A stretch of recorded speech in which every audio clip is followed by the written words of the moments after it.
همین است که مؤلف در اینجا دوباره میشه که هر کسی که من کذب بالبعث کفر میگه، هر کسی که احیا رو، بعث، زنده شدن رو بعد از مرگ اگر این کار نکنه کافر میشود. چون الله میفرماید که زعم الذين كفروا ان لن يبعثوا، آنهایی که کافر شدن گمان کردن که دیگر زنده نمیگردن. قل بلا وربی لتبعثن ثم لتنبؤن بما عملتم، بگو بله به پروردگارم قسم سوگند میخورم که حتما زنده خواهند شد، حتما زنده خواهند شد.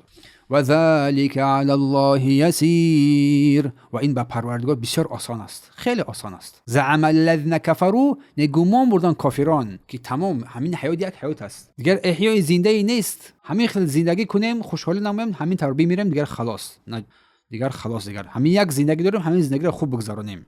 دروغ شمردن، کفر ورزیدن، الله را با پیامبرش رو تکذیب کردن و تمام آنچه که علما تصدیق کردن از کتاب الله و سنت پیامبر آنها را تکذیب کرده، دروغ شمردن. قل بلا و ربی لتبعثون، بگو قسم به پروردگارم که حتما بدون شک و تردید قسم میخورد زنده میشوید. این قسم پیامبر به نام الله هست، پس معلوم میگه که باید جز به الله دیگه به هیچ چیز قسم نخوریم و با جز به الله به هر چیز دیگری قسم خوردن این شرک است. برای تاکید است لا تبعثون، یعنی البته روز قیامت از قبرها زنده میشوید.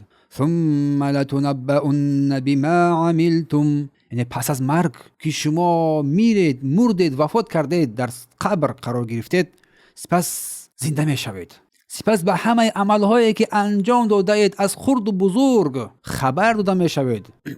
پس این پروردگار جهانیان تمام عملهایی که انجام داده از خیر و بد، از کلان و خرد و بزرگ، از نهان و آشکار بر شما نشان میدهد. پس آنجا حساب میشود، سپس مکافات یا که جزا قطعیاً است این. چون الله میفرماید و ندع الموازین القسط لیوم القیامه، و در آن روز قیامت میزان ترازوی عدالت رو میگذاریم. فلا یظلم نفس شیئا، پس هیچ نفس در آن روز دیگر ظلم کرده نمی شود. و این کان مثقال حبة من خردل، اگر یک حبه، یک دانه گندم و جو از این ده خردتری رو اگر که شما انجام داده باشید، اتینا بها، ما آن را میاریم براتون نشان میدیم. و کفا بنا حاسبین، این برای ما چه است؟ بسنده است، حساب کنندگان کامل.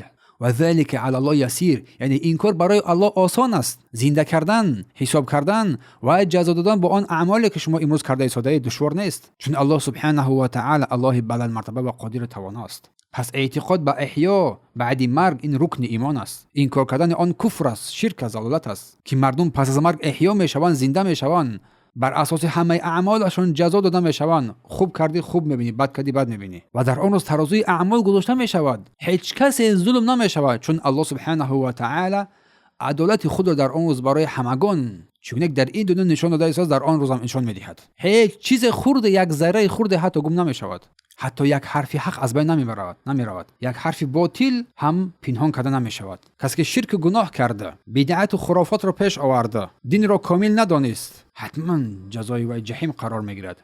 کسی که پایبند توحید شد و الله رو با اخلاص عبادت کرد و سنت پیامبر رو بدون تغییر و تعویل و تشبیه قبول کرد، پذیرفت، پس از اهل جنت قرار میگیرد. الله سبحانه و تعالی ما را با لا اله الا الله بمیراند و ما را در روز محشر با اهل توحید زنده بگرداند و حساب کتاب اعمال ما را آسان بسازد و کتاب های ما را به دست راست ما بدهد و ما را از اهل یمین قرار بدهد. پس این پارچه نشان میدهد که ایمان به بعث و حساب این یکی از ستون اساسی ایمان به آخرت است. این کار کننده آن کافر و مشرک است.